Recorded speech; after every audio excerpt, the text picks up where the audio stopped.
Off there to the right somewhere is a large island, said Whitney. It's rather a mystery. What island is it? Rainsford asked. The old charts call it Ship Trap Island, Whitney replied. A suggestive name, isn't it? Sailors have a curious dread of the place. I don't know why. Some superstition. Can't see it, remarked Rainsford, trying to peer through the dank tropical night that was palpable as it pressed its thick, warm blackness in upon the yacht. You've good eyes, said Whitney, with a laugh. And I've seen you pick off a moose moving in the brown fall brush at 400 yards. But even you can't see 4 miles or so through a moonless Caribbean night. Nor 4 yards, admitted Rainsford. Ugh, it's like moist black velvet. It will be light enough in Rio, promised Whitney. We should make it in a few days. I hope the Jaguar guns have come from Purdy's. We should have some good hunting up the Amazon. Great sport, hunting. The best sport in the world, agreed Rainsford. For the hunter, amended Whitney. Not for the Jaguar. Don't talk rot, Whitney, said Rainsford. You're a big game hunter, not a philosopher. Who cares how a Jaguar feels? Perhaps the Jaguar does, observed Whitney. Ah, they've no understanding. Even so, I rather think they'd understand one thing. Fear. The fear of pain and the fear of death. Nonsense, laughed Rainsford. This hot weather is making you soft, Whitney. Be a realist. The world is made up of 2 classes, the hunters and the hunties. Luckily, you and I are the hunters. Do you think we've passed that island yet? I can't tell in the dark. I hope so. Why? Asked Rainsford. The place has a reputation, a bad one. Cannibals? Suggested Rainsford. Hardly. Even cannibals wouldn't live in such a god-forsaken place. But it's gotten into sailor lore somehow. Did you notice that the crew's nerves seemed a bit jumpy today? They were a bit strange, now that you mention it. Even Captain Nielsen. Yes, even that tough-minded old Swede would go up to the devil himself and ask for a light.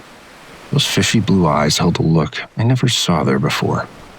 All I could get out of him was, "This place has an evil name among seafaring men, sir." Then he said to me, very gravely, "Don't you feel anything?" As if the air about us was actually poisonous. Now you mustn't laugh when I tell you this. I did feel something, like a sudden chill. There was no breeze. The sea was as flat as a plate glass window. We were drawing near the island then.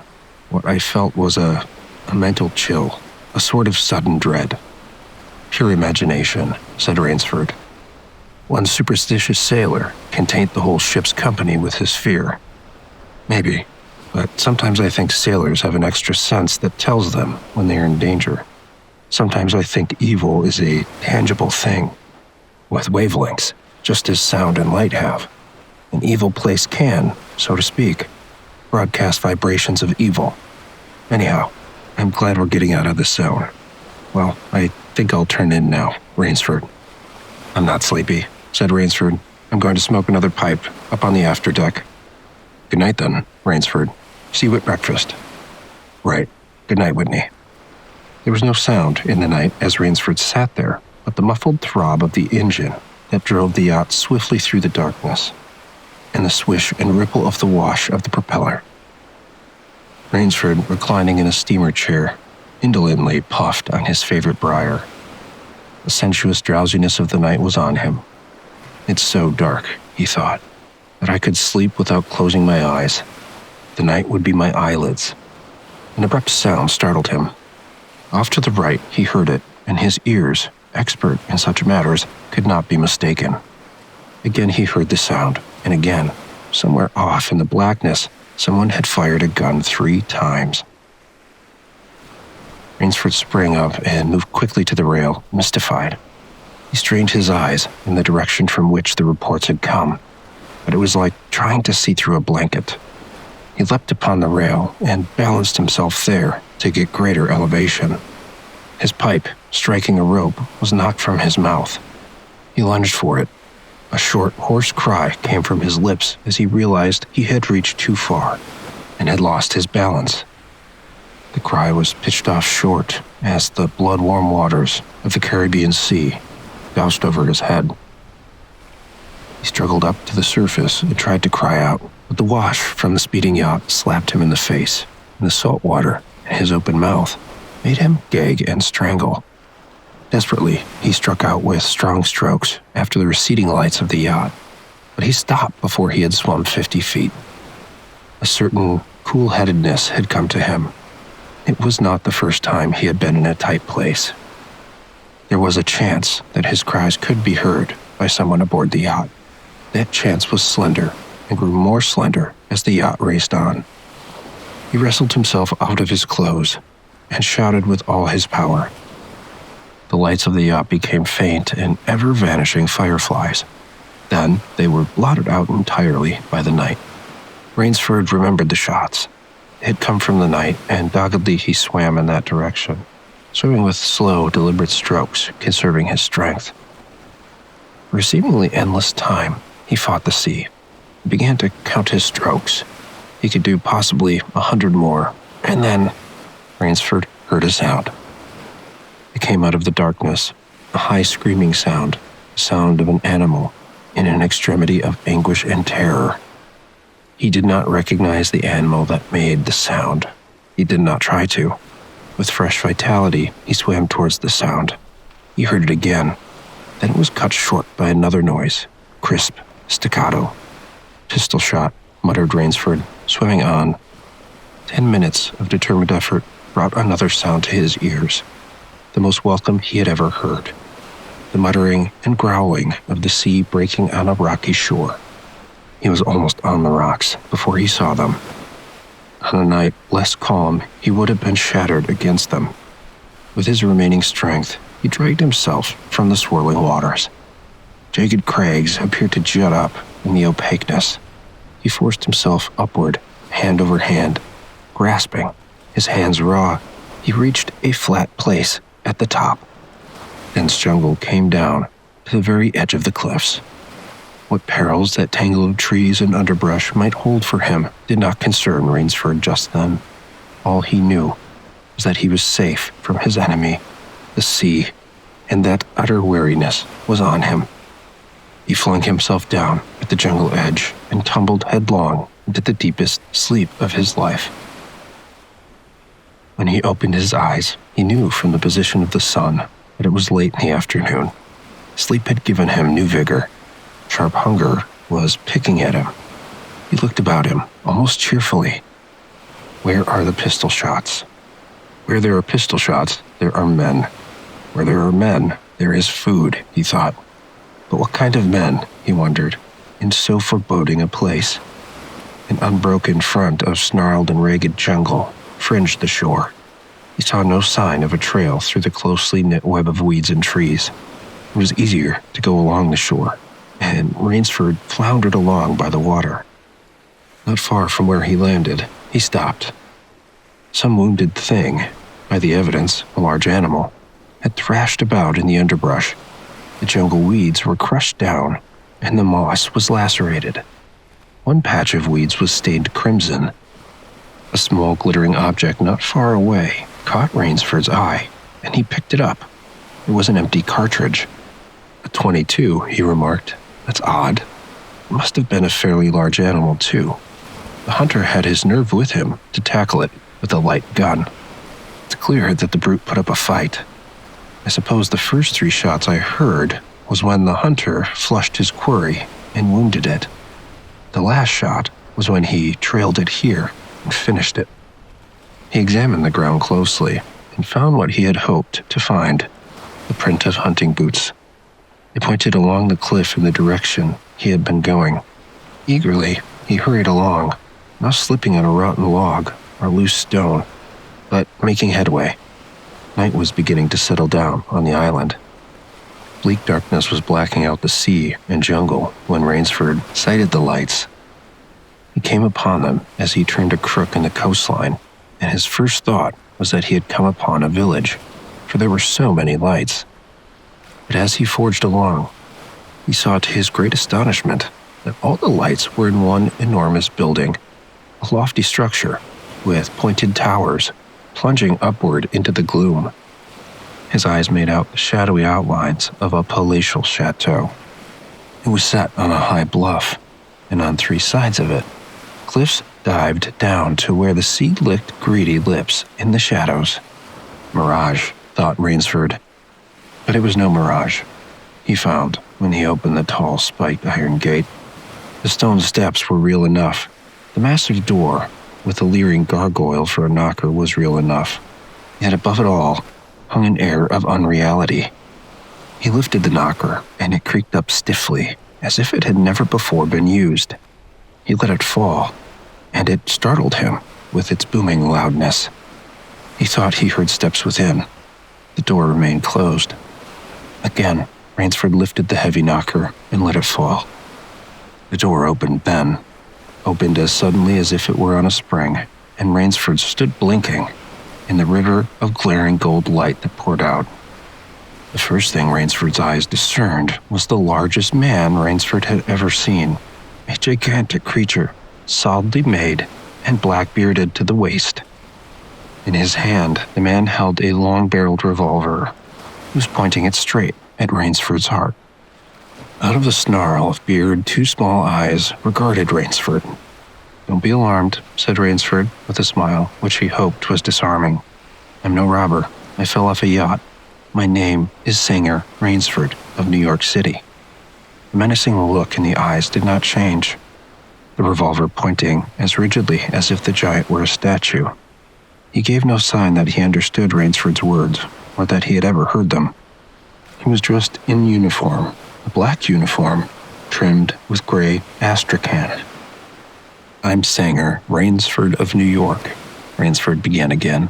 "I fell off a yacht. I am hungry." Man's only answer was to raise with his thumb the hammer of his revolver.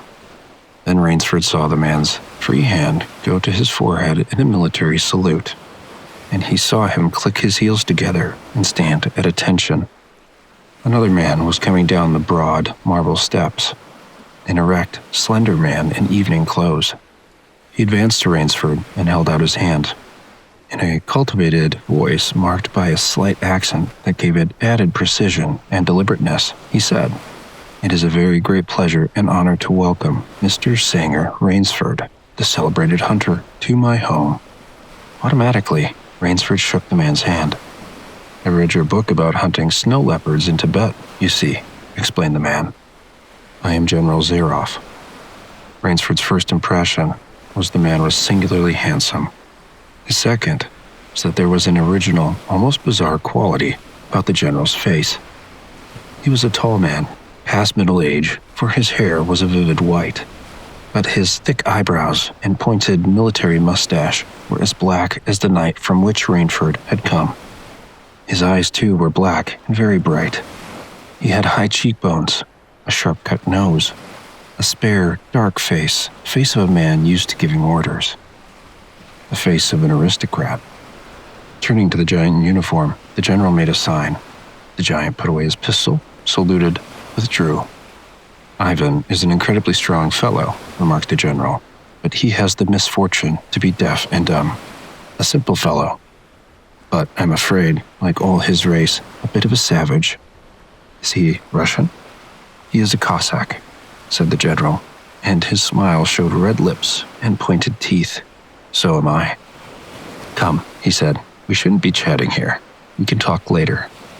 Now you want clothes, food, rest. You shall have them. This is a most restful spot."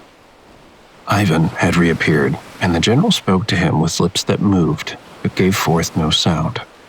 "Follow Ivan if you please, Mr. Rainsford," said the general. "I was about to have my dinner when you came. I'll wait for you. You'll find that my clothes will fit you, I think."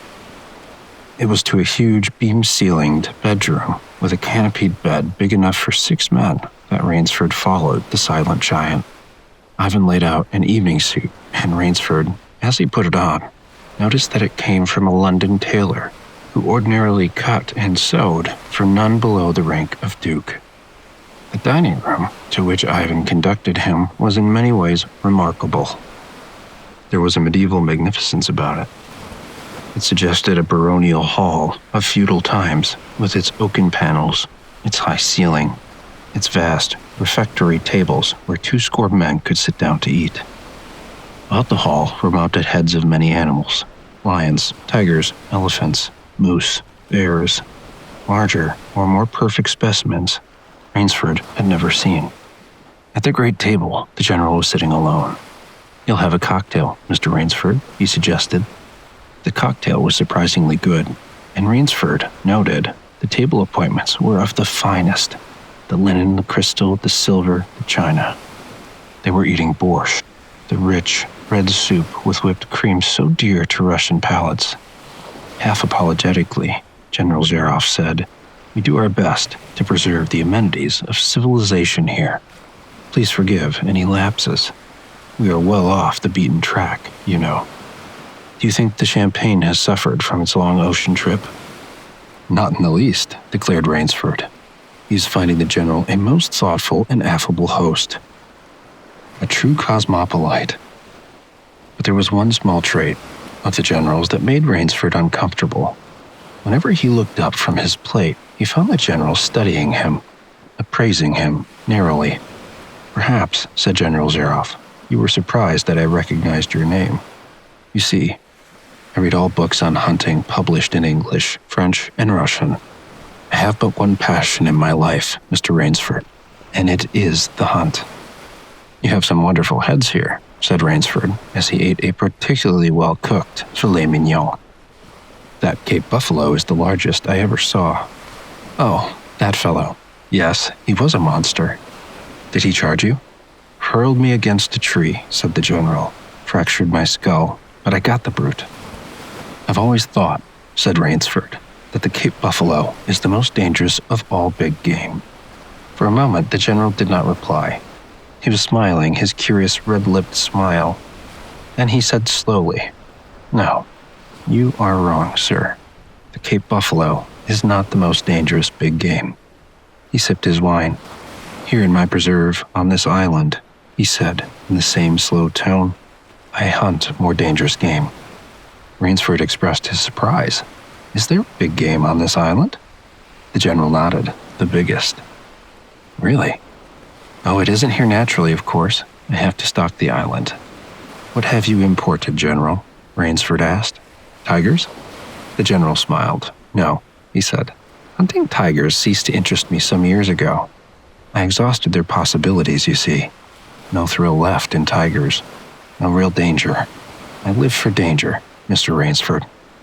The general took from his pocket a gold cigarette case and offered his guest a long black cigarette with silver tip. It was perfumed and gave off a smell like incense. "We will have some capital hunting, you and I," said the general. "I shall be most glad to have your society." "What game?" began Rainsford. "I'll tell you," said the general. "You will be amused, I know. I think I may say, in all modesty, that I have done a rare thing. I have invented a new sensation. May I pour you another glass of port?" "Thank you, General." The general filled both glasses and said, "God makes some men poets. Some he makes kings. Some beggars. Me, he made a hunter." "My hand was made for the tiger," my father said. "He was a very rich man, with 250,000 acres in the Crimea, and he was an ardent sportsman. When I was only 5 years old, he gave me a little gun, specially made in Moscow for me, to shoot sparrows with. When I shot some of his prize turkeys with it, he did not punish me. He complimented me on my marksmanship. I killed my first bear in the Caucasus when I was 10. My whole life has been one prolonged hunt. I went into the army. It was expected of noblemen's sons, and for a time commanded a division of Cossack cavalry. My real interest was always the hunt. I have hunted every kind of game in every land. It would be impossible for me to tell you how many animals I have killed." The general puffed his cigarette. "After the debacle in Russia, I left the country, for it was imprudent for an officer of the Tsar to stay there. Many noble Russians lost everything. I luckily had invested heavily in American securities, so I shall never have to open a tea room. in Monte Carlo, or drive a taxi in Paris. Naturally, I continued to hunt.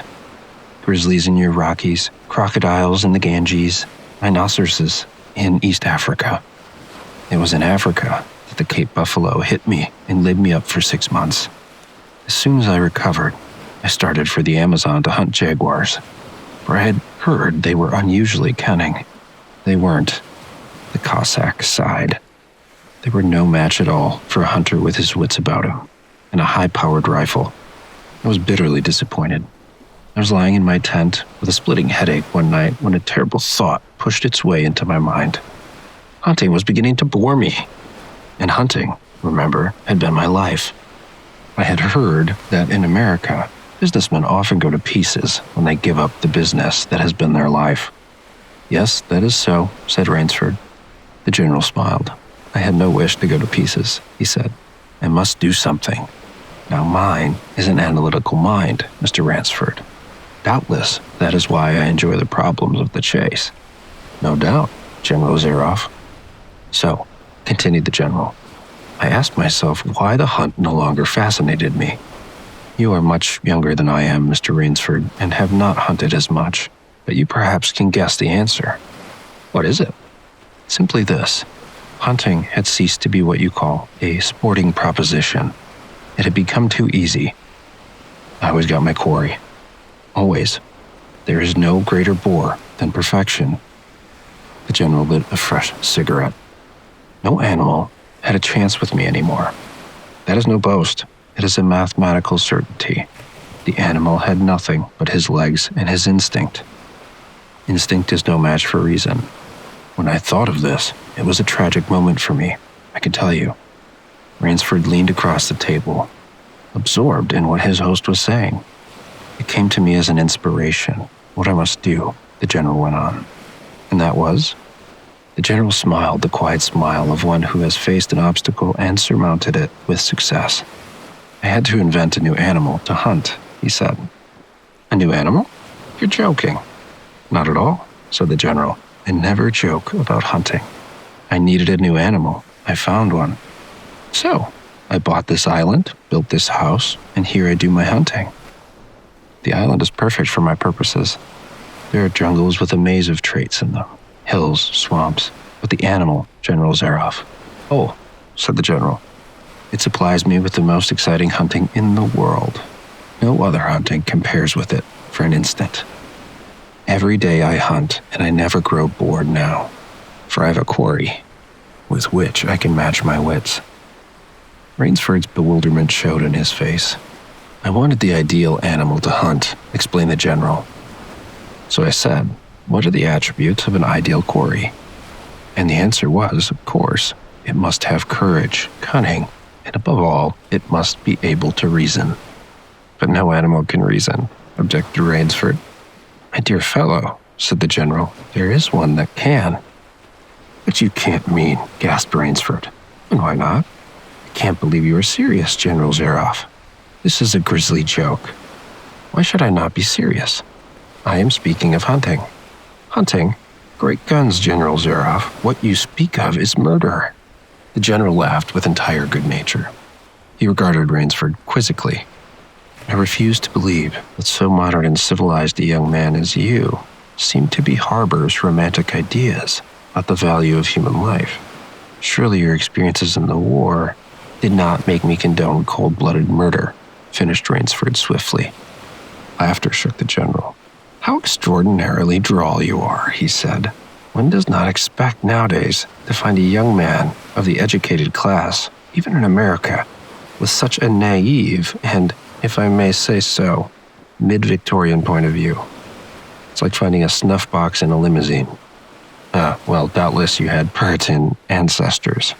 So many Americans appear to have had. I wager you'll forget your notions when you go hunting with me. You've a genuine new thrill in store for you, Mr. Rainsford. Thank you. I'm a hunter, not a murderer.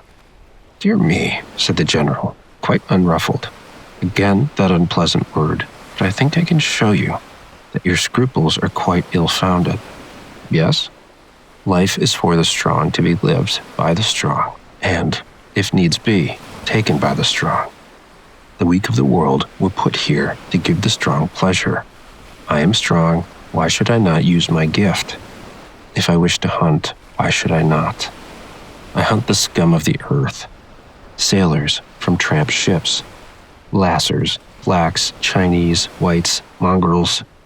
A thoroughbred horse or hound is worth more than a score of them. But they are men, said Rainsford hotly. Precisely, said the general. That is why I use them. It gives me pleasure. They can reason, after a fashion, so they are dangerous.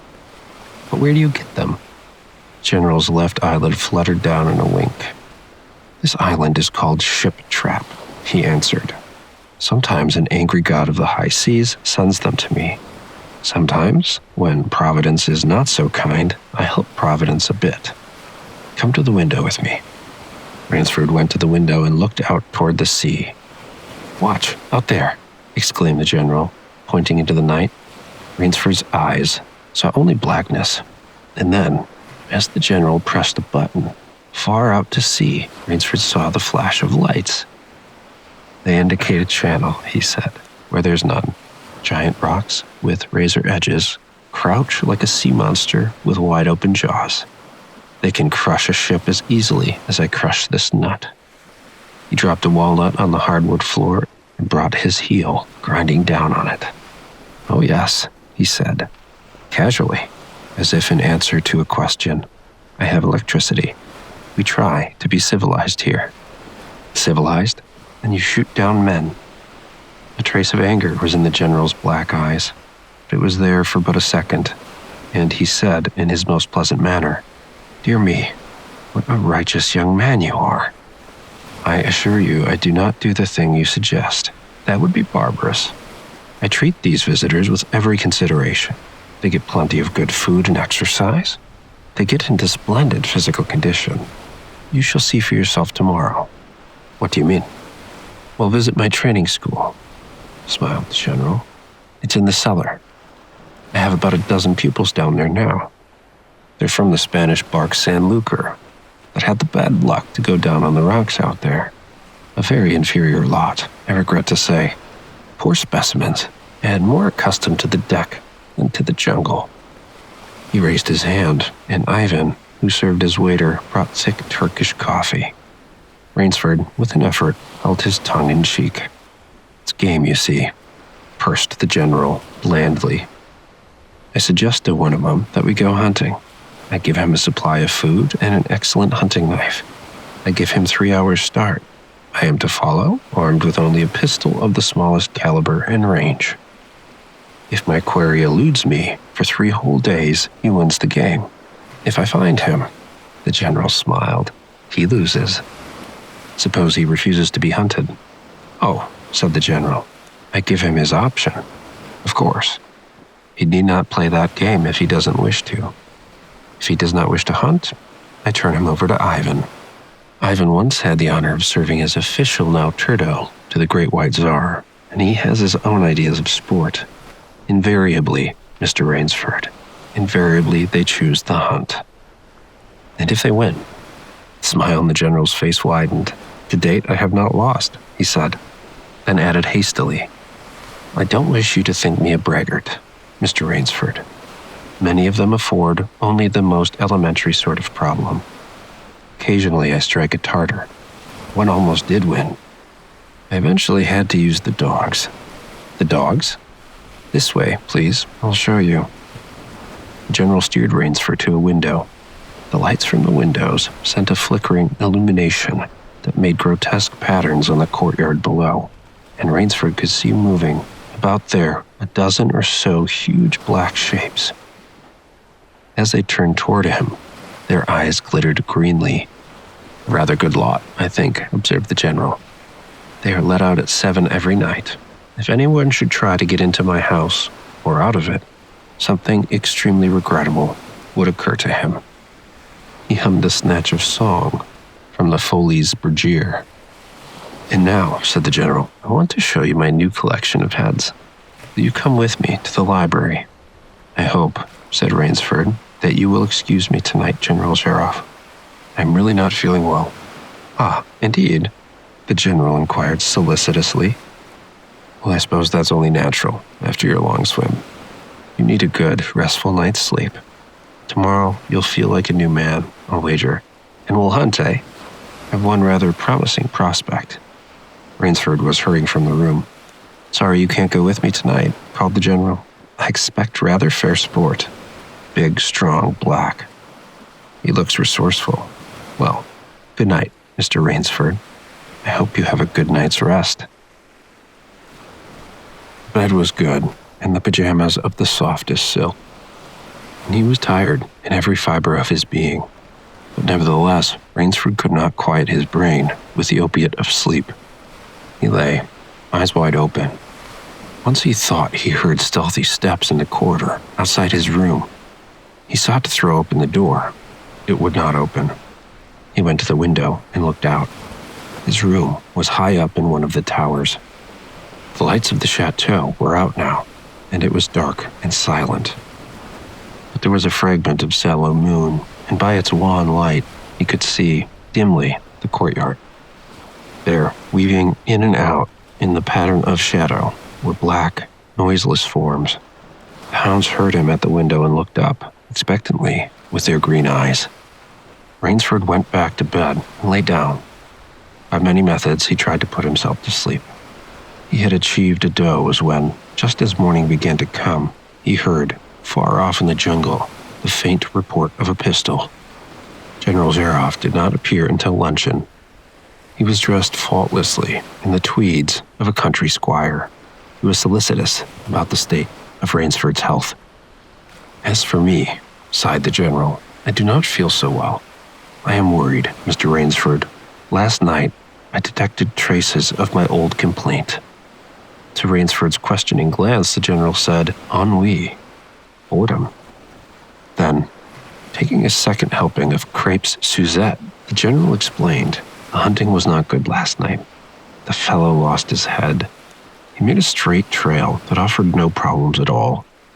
That's the trouble with these sailors. They have dull brains to begin with. They do not know how to get about in the woods. They do excessively stupid and obvious things. It's most annoying.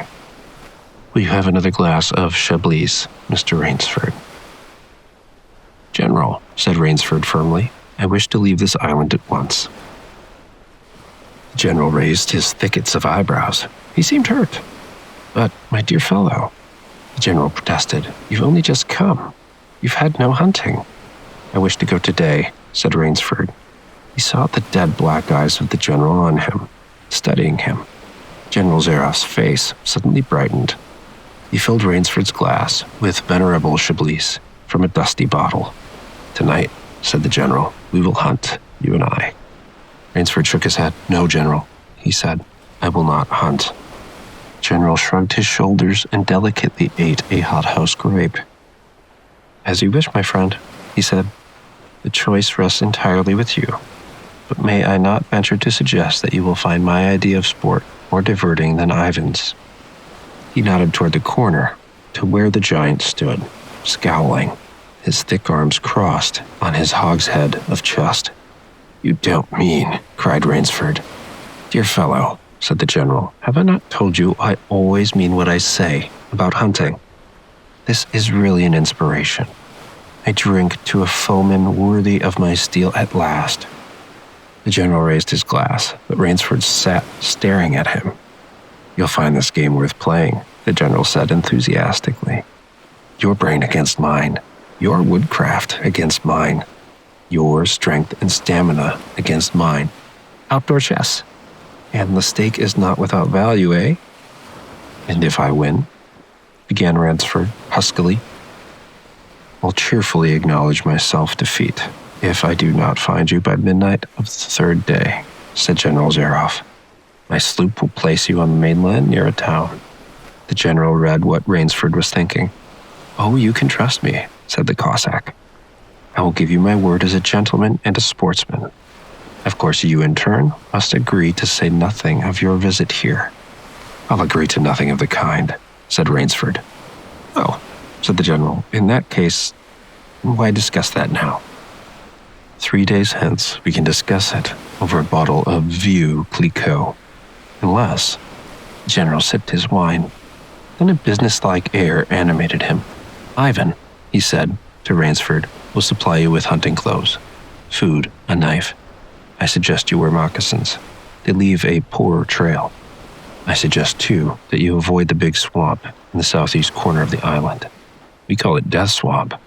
There's quicksand there. One foolish fellow tried it. The deplorable part of it was that Lazarus found him. You can imagine my feelings, Mr. Rainsford. I had loved Lazarus. He was the finest hound in my pack. Well, I must beg you to excuse me now. I always take a siesta after lunch. You'll hardly have time for a nap, I fear. You'll want to start, no doubt. I shall not follow till dusk.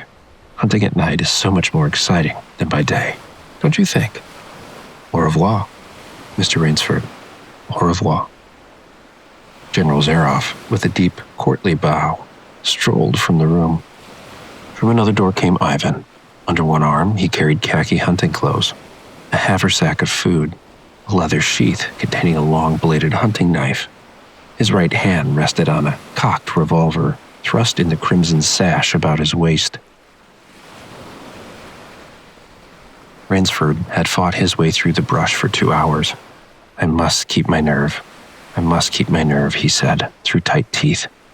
He had not been entirely clear-headed when the chateau gate snapped shut behind him. His whole idea at first was to put distance between himself and General Zaroff, and, to this end, he had plunged along, spurred on by the sharp rowers of something very like a panic. Now he had got a grip on himself, had stopped, and was taking stock of himself and the situation. He saw that straight flight was futile. Inevitably, it would bring him face to face with the sea. He was in a picture with a frame of water, and his operations, clearly, must take place within that frame. "Give him a trail to follow," muttered Rainsford. He struck off from the rude path he had been following into the trackless wilderness. He executed a series of intricate loops. He doubled on his trail again and again, recalling all the lore of the fox hunt and all the dodges of the fox. Night found him leg-weary, with hands and face lashed by the branches on a thickly wooded ridge. He knew it would be insane to blunder on through the dark, even if he had the strength. His need for rest was imperative, and he thought, "I have played the fox. Now I must play the cat of the fable." A big tree with a thick trunk and outspread branches was nearby, and, taking care to leave not the slightest mark, he climbed up into the crotch, and, stretching out on one of the broad limbs after a fashion, rested. Rest brought him new confidence and almost a feeling of security. Even so zealous a hunter as General Zaroff could not trace him there, he told himself. Only the devil himself could follow that complicated trail through the jungle after dark. But perhaps the general was a devil. An apprehensive night crawled slowly by like a wounded snake, and sleep did not visit Rainsford, although the silence of a dead world was on the jungle. Toward morning, when a dingy gray was varnishing the sky, the cry of some startled bird focused Rainsford's attention in that direction. Something was coming through the bush, coming slowly, carefully, coming by the same winding way Rainsford had come. He flattened himself down on the limb and, through a screen of leaves almost as thick as a tapestry, he watched. That which was approaching was a man, was General Zaroff. He made his way along, with his eyes fixed in the utmost concentration on the ground before him. He paused, almost beneath the tree, dropped to his knees, and studied the ground. Rainsford's impulse was to hurl himself down like a panther. But he saw that the general's right hand held something metallic, a small automatic pistol. The hunter shook his head several times, as if he were puzzled. Then he straightened up and took from his case one of his black cigarettes. Its pungent, incense-like smoke floated up to Rainsford's nostrils. Rainsford held his breath. The general's eyes had left the ground and were traveling inch by inch up the tree. Rainsford froze there, every muscle tensed for a spring. The sharp eyes of the hunter stopped before they reached the limb where Rainsford lay. A smile spread over his brown face. Very deliberately, he blew a smoke ring into the air. Then he turned his back on the tree and walked carelessly away, back along the trail he had come. The swish of the underbrush against his hunting boots grew fainter and fainter. Pent-up air burst hotly from Rainsford's lungs. His first thought made him feel sick and numb.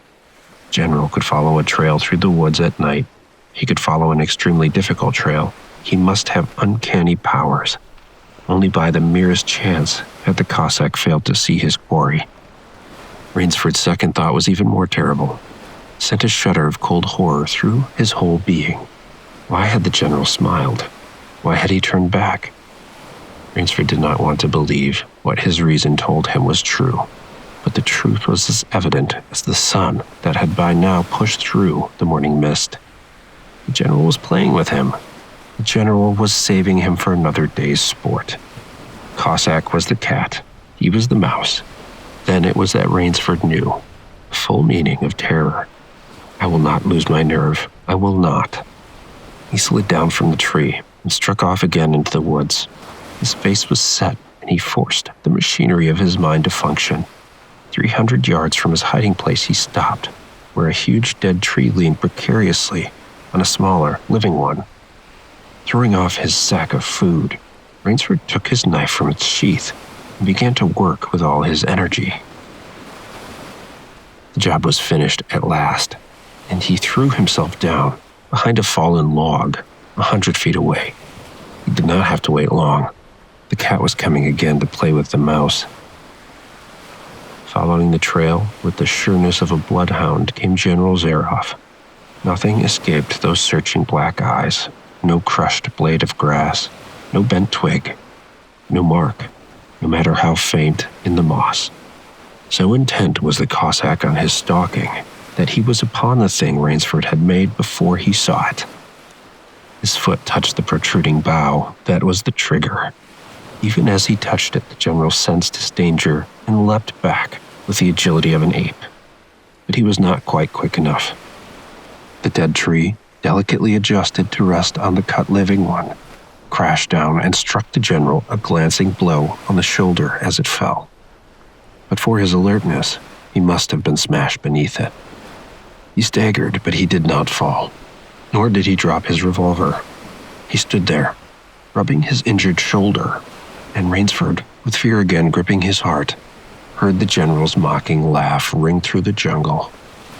"Rainsford," called the general, "if you are within the sound of my voice, as I suppose you are, let me congratulate you. Not many men know how to make a Malay man-catcher. Lucky for me, I too have hunted in Malacca. You are proving interesting, Mr. Rainsford. I'm going now to have my wound dressed. It's only a slight one, but I shall be back. I shall be back." When the general, nursing his bruised shoulder, had gone, Rainsford took up his flight again.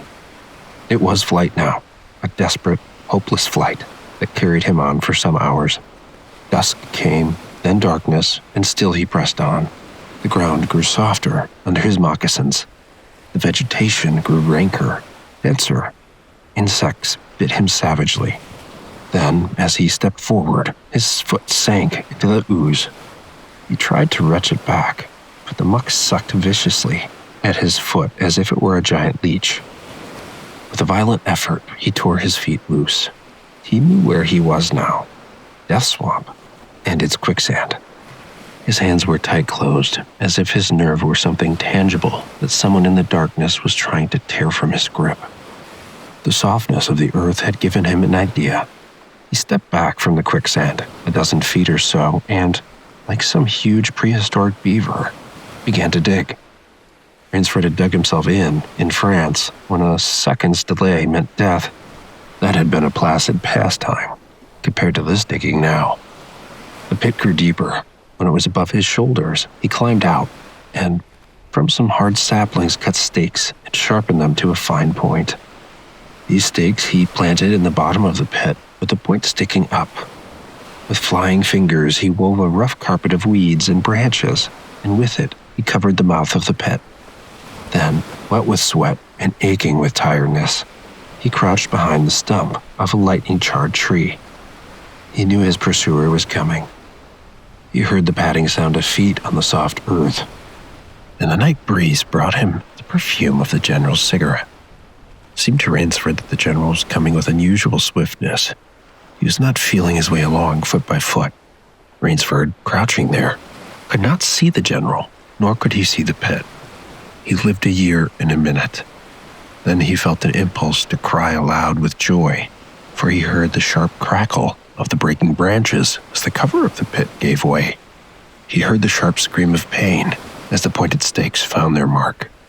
He leapt up from his place of concealment. Then he cowered back. 3 feet from the pit, a man was standing, with an electric torch in his hand. "You've done well, Rainsford," the voice of the general called. "Your Burmese tiger pit has claimed one of my best dogs. Again you score. I think, Mr. Rainsford, I'll see what you can do against my whole pack. I'm going home for a rest now. Thank you for a most amusing evening." At daybreak, Rainsford, laying near the swamp, was awakened by a sound that made him know that he had new things to learn about fear. It was a distant sound, faint and wavering, but he knew it. It was the baying of a pack of hounds. Rainsford knew he could do one of 2 things. He could stay where he was and wait. That was suicide. He could flee. That was postponing the inevitable. For a moment he stood there thinking. An idea that held a wild chance came to him, and, tightening his belt, he headed away from the swamp. The baying of the hounds drew nearer, then still nearer, nearer, ever nearer. On a ridge, Rainsford climbed a tree. Down a watercourse, not a quarter of a mile away, he could see the bush moving. Straining his eyes, he saw the lean figure of General Zaroff. Just ahead of him, Rainsford made out another figure whose wide shoulders surged through the tall jungle weeds. It was the giant Ivan, and he seemed pulled forward by some unseen force. Rainsford knew that Ivan must be holding. They would be on him any minute now. His mind worked frantically. He thought of a native trick he learned in Uganda. He slid down the tree. He caught hold of a springy young sapling, and to it he fastened his hunting knife, with the blade pointing down the trail.